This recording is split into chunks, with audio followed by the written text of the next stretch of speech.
Lucas capítulo 12, dicen amén, gloria a Dios, aleluya, si ya lo tienen. Eso, vamos a despertarnos y vamos a prestarle mucha atención a este maravilloso texto que tenemos hoy. Vamos a iniciar diciendo que todos los seres humanos tenemos por naturaleza algo que estimamos con mucho valor y por lo tanto nos esforzamos por obtenerlo, por guardarlo y por cuidarlo como un tesoro. Usted mismo se puede ver a la luz de lo que estamos diciendo y usted puede decir, bueno, yo también tengo algo que estimo, que atesoro, que trabajo por ello, que me esfuerzo por hacer como un depósito de eso que tanto pues amamos. Este texto es una enseñanza del Señor Jesucristo que anhelamos en esta noche pueda alumbrar nuestros ojos, examinarnos a la luz de su palabra y poder quitar esos tropiezos, amados hermanos, que nosotros tenemos y a veces por eso la luz de Dios no resplandece sobre nosotros. ¿Cuántos lo quieren? Bueno, entonces Lucas capítulo 12 dice así, vamos a leerlo, 32. No temáis, manada pequeña, porque a vuestro Padre le ha placido daros el reino. Vended lo que poseéis y dad limosna. Haceos bolsas que no se envejezcan, tesoro en los cielos que no se agote, donde ladrón no llega ni polilla destruye. Porque donde está vuestro tesoro, allí estará también vuestro corazón. ¿Cuántos hemos sido alguna vez confrontados y ministrados con esta palabra, cierto? Es un texto hermoso, da muy buenos fundamentos al cristiano realmente para poder seguir al Señor. También quiero decir que me gozo mucho esta mañana en el tiempo de oración, de madrugada que tenemos en la iglesia. Bueno, la hermana encargada de enseñar la palabra enseñó el mismo texto y me alegré mucho en mi corazón porque entendí, hay algo que Dios principalmente a mí me quiere decir y sé que también es para toda la iglesia. El nombre de la enseñanza es una pregunta. ¿Qué estás atesorando en tu corazón? Y vamos a ir resolviendo esta pregunta con el mismo texto, con la palabra de Dios. Ella nos va a decir, ¿qué estás atesorando en tu corazón? Entonces debemos evaluar qué es un tesoro para mí o qué estimo más y con tanto valor. En esta porción de la Escritura, el Señor Jesús nos enseña acerca de los tesoros que hace nuestro corazón y cuáles deberían de ser para nosotros los verdaderos tesoros. Así que para poder ir respondiendo esta pregunta, vamos a hacernos otra pregunta. Primera, este es el primer punto. ¿Es Dios mi verdadero tesoro? Versículo 32, vamos a mirarlo, vamos a observarlo. Dice así, no temáis, manada pequeña, porque a vuestro Padre le ha placido daros el reino. Este versículo nos enseña un qué y un quién, ¿sí? Allí hay dos qué. Nos dice que no temamos, nos dice que somos una manada pequeña, ¿cierto? Y nos dice que a Dios le plació darnos el reino. ¿A quién? A el Padre le plació darnos el reino. ¿Por qué el Padre es el verdadero tesoro? ¿Qué nos enseña Jesucristo acerca del Padre en este versículo? El Padre es el verdadero tesoro porque Él es el único tesoro verdadero que nos asegura bienestar y provisión. Bienestar y provisión es por lo que más el hombre se afana. Usted como padre de familia, como madre de familia, y yo, o quizás usted que ya responde por sus propios gastos, podrá entender que nuestro afán a veces está en tener esa provisión y en asegurar un bienestar para nosotros. Pero aquí el Señor Jesús le dice a este pueblo, no temáis, es decir, no tengan miedo. ¿No tengan miedo de qué? ¿Qué les venía diciendo el Señor? Mírelo, Lucas, ahí mismo 12, versículo 22. Un poquitico, ahí en el mismo contexto. Dijo luego a sus discípulos: por tanto os digo, no os afanéis por vuestra vida, qué comeréis, ni por el cuerpo, qué vestiréis. ¿Qué les preocupaba a los discípulos? ¿Qué comerían y qué vestirían? Y posiblemente, ¿qué comerían si seguimos a Jesús? ¿Qué vestiremos si seguimos a Jesús? Pero Él les dice: no tengan miedo, manada pequeña. Manada pequeña es una designación a un rebaño, un pequeño rebaño. Y el Salmo 23 nos recuerda muy bien el cuidado que Dios tiene con su rebaño. ¿Han leído el Salmo 23? ¿Cuántas veces lo ha confortado el Salmo 23? Y nos conforta y nos seguirá confortando. ¿Cómo te ve Dios? ¿Cómo ve Dios a sus discípulos? Como sus ovejas y como un pequeño rebaño que Él tiene en sus manos, tiene su cuidado y tiene el control. Pero quiero resaltar aquí cuando dice: a vuestro Padre le ha placido. ¿A quién le ha placido? Al Padre. El propósito de Jesucristo al venir a la tierra no solamente fue salvarnos del infierno. Dios hubiera podido hacer eso. Hubiéramos podido creer en Él y salvarnos y ponernos en algún lugar y ya no van para el infierno. Pero Jesús tenía un propósito más allá, y era restaurar una relación que se había perdido en el Edén. ¿Con quién? Con el Padre. Y por eso Él hace el énfasis para decir: al Padre le ha placido daros el reino. Placido quiere decir que Dios aprobó, te aprobó para que tú recibieras el reino de los cielos. ¿No le parece muy asombroso? Si no miramos a la luz de su palabra, ¿quiénes somos nosotros? Hermano, escucha, el Padre te aprobó. Él dijo: me complaceré, a Él le daré mi reino. Aquí estamos presentes. Y quiero invitarlo a mirar lo que dice la carta a los Efesios.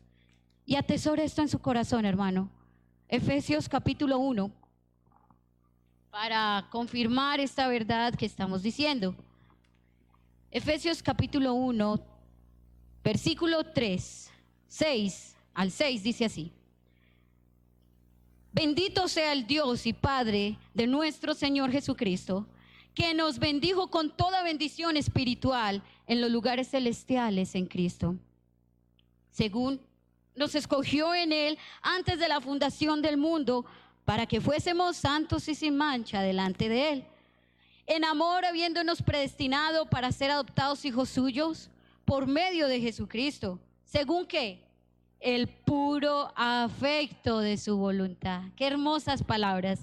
Para alabanza de la gloria de su gracia, con la cual nos hizo ¿qué? Aceptos, aprobados en el amado. Uno se pregunta: ¿y por qué a mí? Yo no sé, pero gracias, Señor. Gracias a haberme mirado a mí, haberte complacido en mí por medio de Jesucristo. Él es quien nos aprobó, por quien nos aprobó. Pero Oseas 14, capítulo 4 también dice así: yo sanaré su rebelión, los amaré de pura gracia, porque mi ira se apartó de ellos. Qué importante que Jesús nos hablara de que al Padre le había placido darles el reino a esos discípulos que estaban allí presentes escuchando no temáis, manada pequeña. Pero vamos a seguir. Juan 6, uno de mis textos favoritos. Juan 6, versículo 37. Amado, y si usted no tiene eso subrayado en la Biblia, subráyelo, se lo aconsejo. Cuando se sienta en crisis, léalo, se lo aconsejo también. Juan 6, 37 dice así: todo lo que el Padre me da, está hablando Jesús, vendrá a mí, y al que a mí viene, no le echo fuera. Porque he descendido del cielo no para hacer mi voluntad, sino la voluntad del que me envió. ¿Quién le envió? El Padre. Y esta es la voluntad del Padre, el que me envió, que todo lo que me diere, no pierda yo nada, sino que lo resucite en el día postrero. Qué maravilloso, ¿verdad? Y mira eso. Y esta es la voluntad del que me ha enviado, que todo aquel que vea al Hijo y cree en Él tenga vida eterna y yo le resucitaré en el día postrero. Esa promesa, hermanos, se está cumpliendo en usted y en mí. Es la voluntad del Padre. Yo no sé, yo me gozo cuando pienso en eso. Porque a veces nosotros estamos llorando por ahí en el mundo sin padre, sin madre, y nos quejamos y nadie me ama y mi papá me rechazó y mi mamá me rechazó, pero usted no está entendiendo que hubo alguien que desde antes de la fundación del mundo lo amó tanto que dio a su hijo, Romanos 8:32, el que no escatimó ni a su propio hijo, sino que lo entregó por todos nosotros. ¿Cómo no nos dará también con él todas las cosas? El reino, ¿qué es el reino? Escucha esto, hermano. El reino es el ámbito de su realeza. ¿Qué es el reino? Es un lugar junto a él en su morada eterna. Jesús no vino para darte el reino de la reina Isabel. ¿Qué pasará? Jesús vino para que de parte del Padre recibiéramos un reino, ¿cómo dice la palabra? Inconmovible, inmarchitable, inmarcesible, maravilloso, eterno. Eso quiso el Padre cuando dijo, le ha placido daros el reino. Y tú y yo sabemos que nosotros no tenemos mérito allí. Así que, hermanos, comprender la profundidad del amor del Padre es el mayor tesoro que podemos depositar en el corazón. Porque su reino era inalcanzable para nosotros. Estábamos destituidos de la gloria de Dios. Pero Él nos escogió.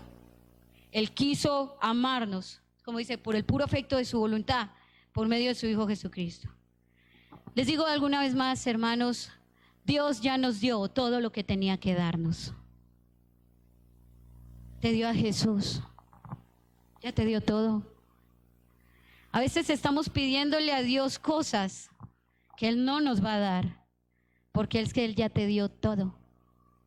Aquí es donde no importa si uno es rico o es pobre, es satisfecho por ese todo que Él ya nos dio. Te dio el reino. ¿Dónde está ese corazón nuestro? ¿Es para ti el Padre el mejor y mayor tesoro que tú puedes depositar en el corazón? Pero la pregunta es, ¿por qué Dios Padre no es considerado como un mayor tesoro para algunos? Y allí uno reflexiona. Estas 3 preguntas que me hice. ¿Será que no creo en su amor? Porque hablamos del Padre, pero creer en tanto amor. ¿Será que no me siento parte de su rebaño? Manada pequeña, no temáis. ¿Será que estoy estimando más las cosas de este mundo que a Dios? Y por eso el Padre para mí no es el mayor, mejor tesoro. ¿Es Dios el tesoro de tu corazón, amado? ¿El Padre? Recuerda que Jesús vino a eso, a llevarte a una comunión con el Padre. Vamos a ver aquí como segundo punto, otra pregunta. ¿En dónde estoy haciendo mis tesoros? Y vamos a leer el versículo 33. Vended lo que poseéis y dad limosnas. Haceos bolsas que no se envejezcan, tesoro en los cielos que no se agote, donde el ladrón no llega, ni polilla destruye. Vended lo que poseéis. Una frase que dijo el Señor que genera controversia en el corazón. Ay, vende lo que poseéis. Ay, no, Dios, ¿cómo voy a vender mi casa? Ay, no, Dios, ¿cómo voy a vender mi carrito, mi bicicleta, mis patines? Yo qué sé. ¿Cómo lo voy a vender, Señor? Ay, no. Eso nos confronta inmediatamente, pero yo quiero que miremos por qué el Señor Jesús le dice esto a sus discípulos. Y para comprenderlo mejor, vamos a mirar en el mismo contexto, capítulo 12 de Lucas, y vamos a hacer la lectura del versículo 15 al 20. Del 15 al 20, ahí mismo. ¿Lo tienen? Amén. Y les dijo: mirad y guardaos de toda avaricia, porque la vida del hombre no consiste en la abundancia de los bienes que posee. ¿Qué dijo? Vended todo lo que posees. Ya vamos para allá. También le refirió una parábola diciendo: la heredad de un hombre rico había producido mucho. Y él pensaba dentro de sí diciendo: ¿qué haré? Porque no tengo donde guardar mis frutos. Y dijo: esto haré, derribaré mis graneros y los edificaré mayores, y allí guardaré todos mis frutos y mis bienes, y diré a mi alma: alma, muchos bienes tienes guardados para muchos años. Repósate, come, bebe, regocíjate. Pero Dios, diga, pero Dios le dijo: necio, esta noche vienen a pedirte tu alma, y lo que has provisto, ¿de quién será? Sabes, yo he escuchado, hermanos, de muchos empresarios en Armenia que levantaron grandes, valga la redundancia, empresas, negocios, supermercados, tiendas y una cantidad de cosas que a esta altura ya están viejos, algunos ya muriendo. Algunos de sus hijos no quieren seguir eso que ellos atesoraron tanto. Venden y se derrochan la plata. Estas personas mueren amargados, que nunca compartieron con su familia, que sus hijos no los aman, porque fueron padres ausentes. ¿Y en manos de quién vino a terminar? Todo por lo que se afanaron tanto debajo del sol. Y eso nos enseña a nosotros como cristianos muchísimo. Ahora, el Señor dice esto porque nosotros estamos por naturaleza, hermanos, inclinados a acumular bienes con el falso argumento de generar un sentimiento de placer, de seguridad y de estabilidad. Acumulamos y decimos: ay, me aseguré mi pensioncita, ya, mi vejez tranquila. ¿En serio? Más adelante ampliaremos un poquito. Entonces, ¿qué significa vender lo que poseéis? Bueno, primero entender que el Señor Jesús le llama a la acumulación de bienes avaricia. Eso tiene nombre, ese pecado de nosotros tiene nombre, se llama avaricia. Ahora, ¿es acaso esto un mandamiento a no tener nada? Porque también conocemos personas que leen esto y son austeros. No, porque Dios también bendice a su pueblo y Él da a algunos más que a otros. Él sabrá cómo lo reparte. Traigo a memoria el momento donde en Hechos, capítulo 5 y 3 y 4, vienen Ananías y Zafira, ¿se acuerdan? Ellos vendieron una heredad, ¿para qué? Para darla a los pobres, para ayudar a los pobres, porque era en el inicio de la iglesia, el fervor de tantos que recibieron el evangelio, vender cosas que poseían para ayudar a los pobres. Pero cuando vienen, Pedro les confronta diciendo: ustedes le han mentido al Espíritu Santo. Y ustedes le mintieron al Espíritu Santo. Porque si ustedes teniendo su heredad y vendiéndola, pues no la podréis retener, no podrá ser tuya. Pero mentiste diciendo el valor. ¿Qué querían ellos? Impresionar. O sea que si ellos hubieran querido vender esa heredad en 100 millones de pesos de nuestro dinero y hubieran querido dar de esos 100 millones, 30 millones para los jóvenes, para los pobres, no había ningún problema. ¿Cuál fue el problema? Que haber vendido cierta parte, ¿cierto? Y haber mentido, diciendo: no, la vendimos solo en 70 millones. Y por haberle mentido al Espíritu Santo, por haber sido avaros y haber tenido otras motivaciones en el corazón, murieron delante de la presencia del apóstol Pedro. ¿Qué juzgó el Señor allí? Juzgó la mentira, juzgó la avaricia, juzgó la vanidad. Entonces no es un mandamiento a no tener nada, hermanos, sino como dice, lo que poseemos, que como este rico acumulamos y que usted sabe que puede compartir, porque allí dice, y dad limosna. Me gustó mucho estudiar esto porque, bueno, usted y yo, la mayoría venimos de la iglesia tradicional, ¿cierto? Católica. Y allí la limosna se nos enseñan que son unas cuantas moneditas que tiramos ahí a la bolsita que pasan, ¿cierto? En las folias, eso es la limosna tal. Pero limosna en realidad significa compasión, beneficencia ejercida hacia el necesitado.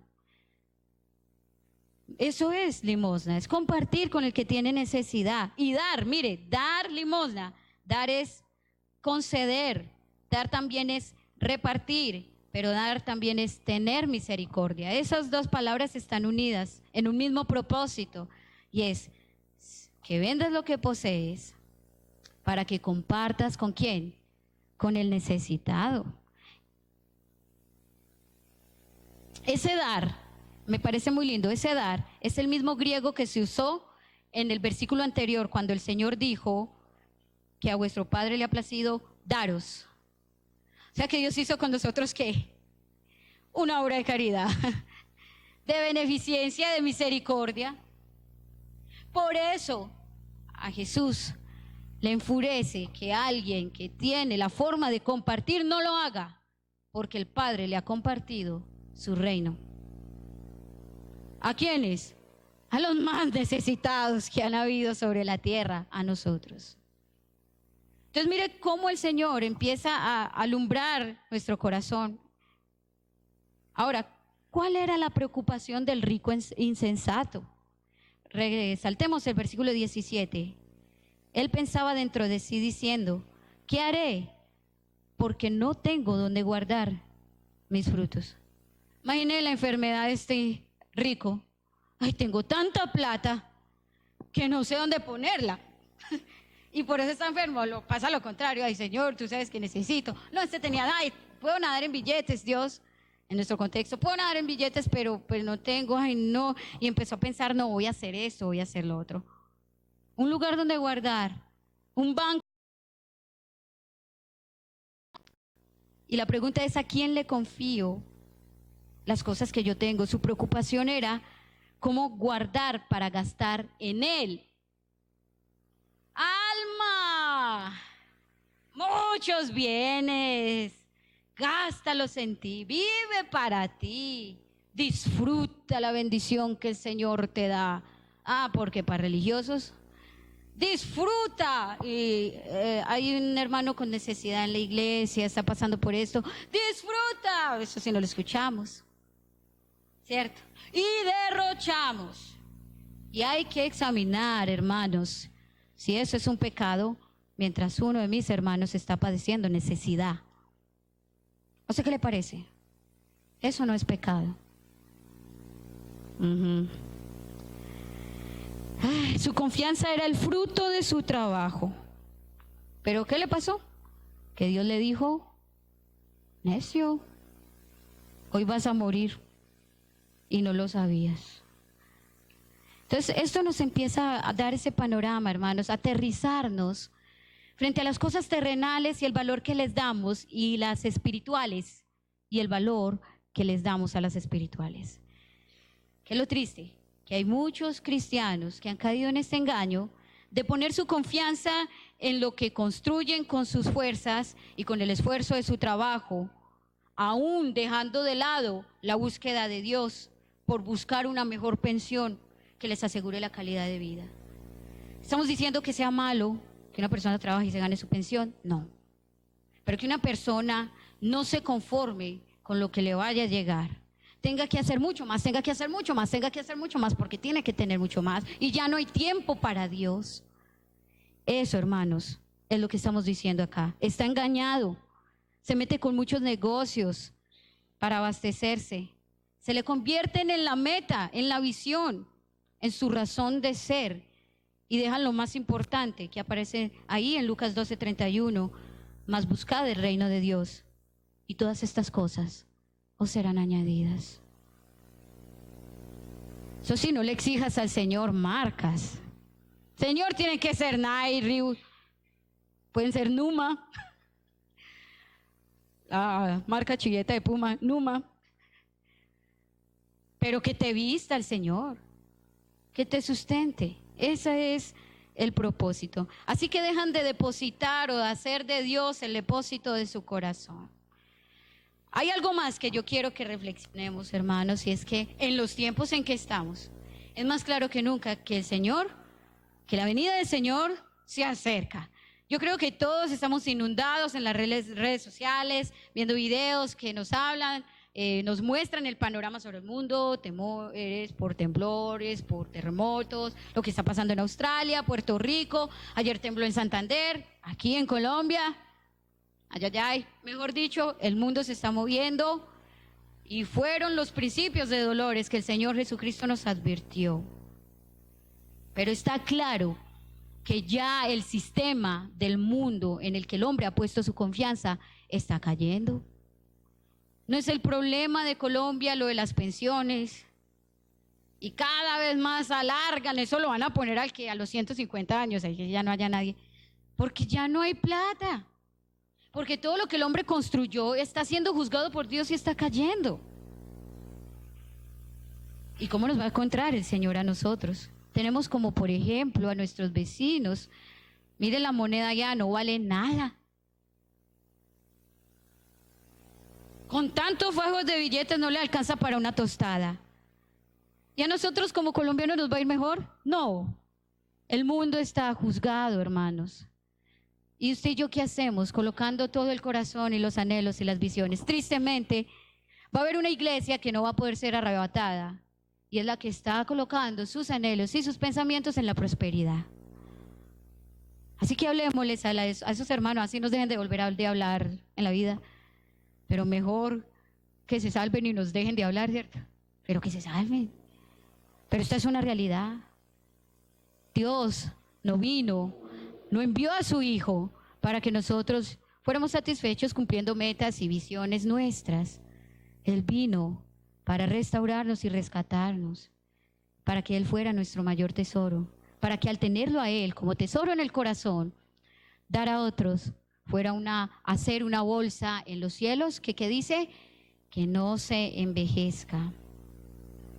También aprendemos que en lo que invertimos el dinero revela las prioridades del corazón. ¿Usted había pensado en eso? Piensa en qué invierte usted su dinero. Pues obvio, lo necesario, usted y yo tenemos que comer, ¿cierto? Hay servicios que pagar, hay cosas que hacer. ¿Y el que le queda? ¿En qué lo invierte? Eso le está mostrando a usted y a mí cuál es el tesoro, cuáles son mis prioridades. Por eso el Señor aquí está hablando en un contexto donde está animando a sus discípulos a hacer bolsas que no se envejezcan, tesoro en los cielos, que no se agote. Dirás tú, pero eso no aplica para mí. Yo no tengo dinero, yo no puedo acumular nada. ¿Es esto cierto? Claro que no. Dios nos ha enriquecido de diferentes formas. Y de lo primero que Él nos habla son riquezas espirituales. Esas nos las dio a todos. Quizás a ti no te dio riquezas materiales como a algunos de los hermanos sí. Nosotros no sentimos envidia de eso, nos gozamos en el Señor. Pero a todos sí nos dotó con riquezas espirituales, amados. Así que podemos dar tiempo al necesitado. Podemos visitar al enfermo, al hermano enfermo o a alguien que necesite de Jesús. Podemos orar por ellos, podemos servirles con amor a las personas y así estar dando y haciendo tesoros en el cielo, bolsas que no se envejezcan, que cuando lleguemos allá se habrá multiplicado por haber glorificado el nombre de Cristo. Hay algo también aquí y es que el tesoro de los cielos no se agota, el de la tierra sí. Porque el hombre que atesore en esta tierra no tendrá la protección y la bendición divina. Como dinero en bolsillo roto será. En vez de bendición, maldición, angustia, insatisfacción, ansiedad y deudas, cuando es la prioridad. Cuando querer tener es la prioridad, no hay bendición. La bendición de Dios, a ver si se lo saben, no añade tristeza. ¿Cómo? es la que enriquece. Y tú y yo podemos tener o no tener, pero con la bendición de Dios estaremos como contentos, satisfechos. Ahora dice el versículo 21, así es el que hace para sí tesoro y no es rico para con Dios. Que en vez de recibir una bendición de Dios recibe ¿qué? Juicio. Necio, hoy vienen a pedir tu alma. Hoy vas a morir. Yo esa forma de pensar tuya la desapruebo. Y no bendigo a todo aquel que hace tesoro para sí mismo y no es rico, ¿para con quién? Usted y yo, cada vez que damos a algún hermano, que damos a la obra del Señor, estamos siendo ricos para con Dios. ¿Quién está viendo todo eso? El Señor. Tenga la seguridad, Dios lo está viendo, hermano. Él lo está viendo. Así que podemos tener un tiempo y pensar en qué invierto mi dinero, mi tiempo, mis fuerzas, y examinemos si estamos haciendo esos tesoros en el cielo. Hacer tesoros en el cielo es importante para ti como cristiano. Amén. Y si no lo era, hermanos, que a partir de hoy, porque el Señor regresa, espérese y verá. Vamos para allá. El tercer punto que vamos a tocar. Otra pregunta. ¿Por qué lo que atesoro es lo terrenal y no lo celestial? Y vamos a leer el versículo 34. ¿Por qué lo que atesoro es lo terrenal y no lo celestial? El versículo 34 dice así: porque donde está vuestro tesoro, allí estará también vuestro corazón. Aquí podemos entender, hermanos, que por los deseos engañosos y perversos de mi corazón. Esa es la razón por la que yo no atesoro lo celestial. ¿Recuerdan lo que dice Jeremías 17, 9 al 10? Yo quiero que usted use su Biblia otro ratico, vaya a Jeremías 17, usted dirá, ya me lo sé, vamos a volverlo a leer. Jeremías 17, 9 y 10. Esta es la palabra del Señor.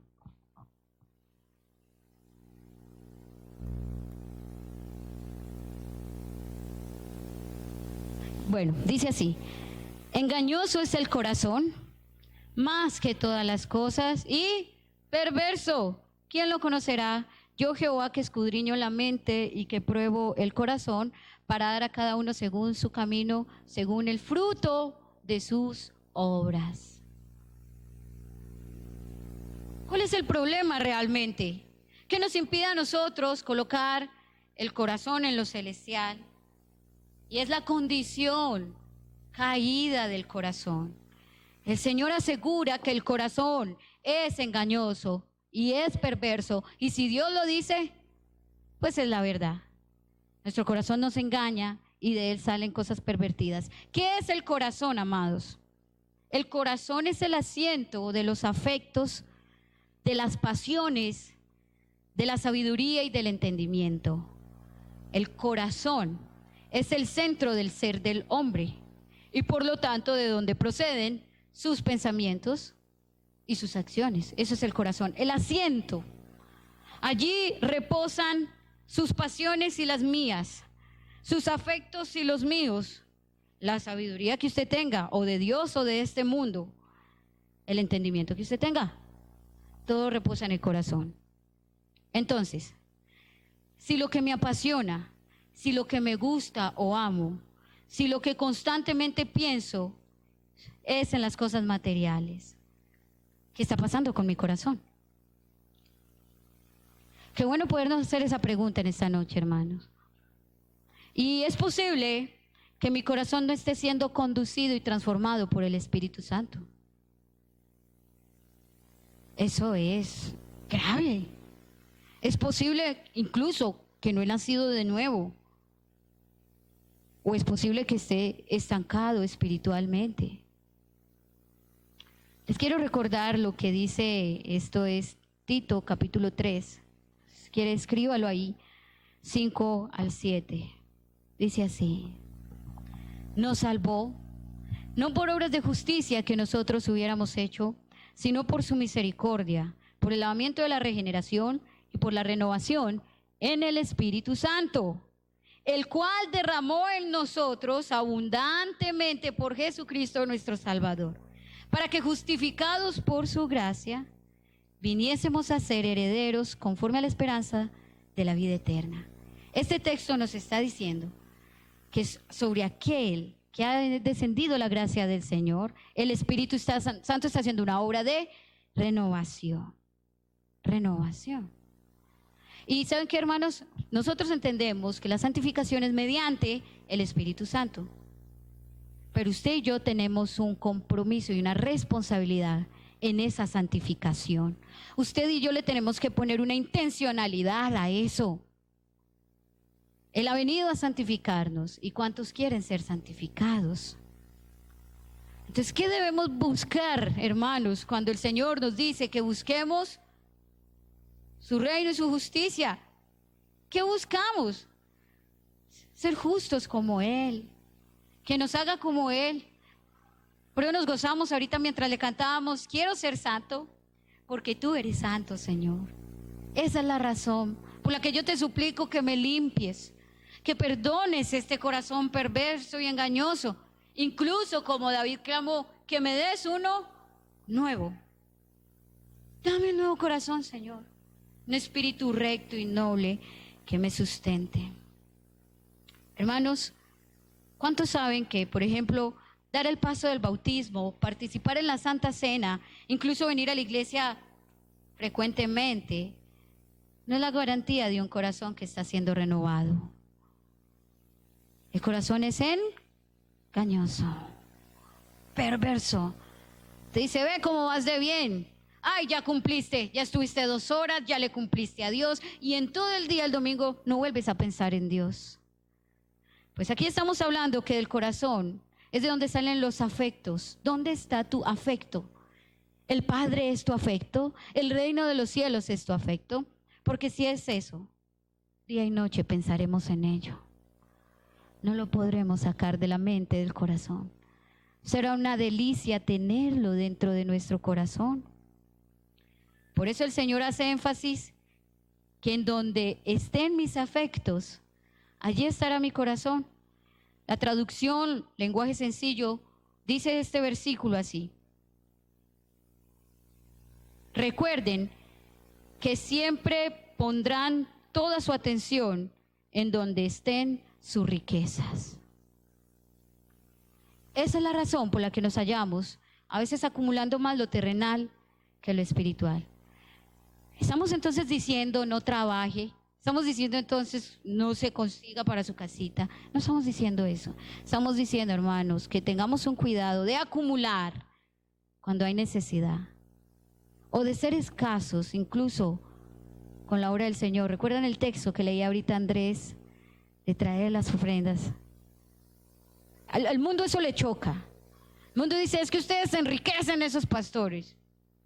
Pues por lo menos los de aquí no. Y nadie aquí se está enriqueciendo ni lucrando con el dinero que es del Señor. Se procura dar a los necesitados. Soy testiga y le doy gracias a Dios por eso. Ustedes mismos son partícipes, hermanos, de las obras que se hacen en la iglesia y las conocen. Pero lo más importante es aprender a dar con una conciencia de que es porque Dios es mi tesoro. Él ya me dio todo. Es más, ni sé por qué incluso me da para lo demás. Es bueno el Señor. No lo merezco. Pero también porque mis afectos y mi corazón, que era engañoso y perverso, está siendo santificado. Y ahora los deseos que hay en Él, los afectos que hay en Él, lo que le apasiona, es todo lo que tenga que ver con la obra del Señor. Y tú sabes que cuando le hablas a alguien que no conoce a Cristo, estás obrando, estás trabajando para el Señor. Cuando le compartes a alguien, incluso no le hablas del Señor, no conoce al Señor, pero le compartes, tú ya estás hablando del Señor. Entonces, hermanos, tenemos que examinarnos. Pero aquí hay algo que empeora la situación. No quiero pues dejar un panorama ahí: ay no, Pero esto es lo que dice la palabra en el contexto inmediato, otra vez en Lucas 12, después del versículo 34.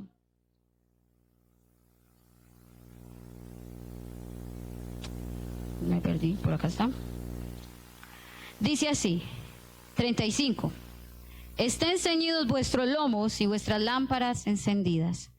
Y vosotros sed semejantes a hombres que aguardan a que su Señor regrese de las bodas, para que cuando llegue y llame, le abran enseguida. Esta situación se pone más profunda cuando entendemos que el Señor Jesús regresará y hallará a muchos durmiendo, enamorados de las cosas de este mundo. Entonces los dejará en el mundo que tanto amaron. Yo pienso en eso y a mí me da escalofrío por dentro, hermano. Porque yo creo que todos tenemos cosas que soltar. No solo materiales. Usted y yo sabemos lo que Dios nos está diciendo. Espiritual, emocional. Nos aferramos a un recuerdo del pasado y no perdonamos. Y dejamos de darle esa riqueza espiritual a una persona. Nosotros hacemos tesoros en el cielo, hermanos. Quien ve esos tesoros, quien cuida esos tesoros, quien acumula esos tesoros es el Señor. Podremos entonces ir concluyendo que lo que necesita cambiar es mi corazón y sus intereses egoístas para amar a Dios y al prójimo. ¿A través de qué? De conocer el inmenso amor de Dios y confiar en Él. Este es un año que se está animando de parte de Dios la iglesia para consolidar, para fortalecer su comunión con Dios, personal, íntima. Año de oración e intimidad con Dios. Hermanos, porque así nos tiene que encontrar el Señor cuando regrese. No sé cuántos años demore, meses, días, semanas, horas, segundos, no lo sabemos. Incluso como decía la pastora, podemos morirnos ahorita y ya ser para mí ese el momento de encontrarme con el Señor. Pero como sea, que el Señor halle un corazón que confía en Él. Por eso Él les decía, no tengan miedo. No sean como los demás gentiles, que sí deberían de tener miedo, porque no tienen mi favor.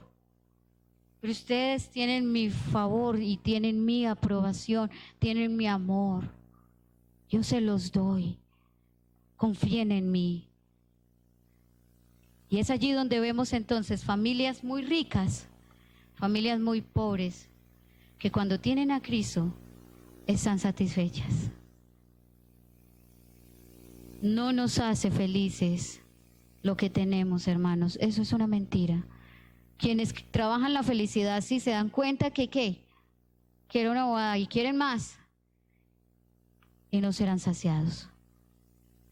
Pero si el Padre, por su gracia, por medio de Jesucristo, al Hijo que te dio, es tu tesoro, hermano, tú estarás satisfecho. Por eso la invitación es, en esa intimidad, dedíquese a conocer al Padre. En esa oración, dedíquese a pedirle al Padre que cada vez se pueda revelar más a su corazón.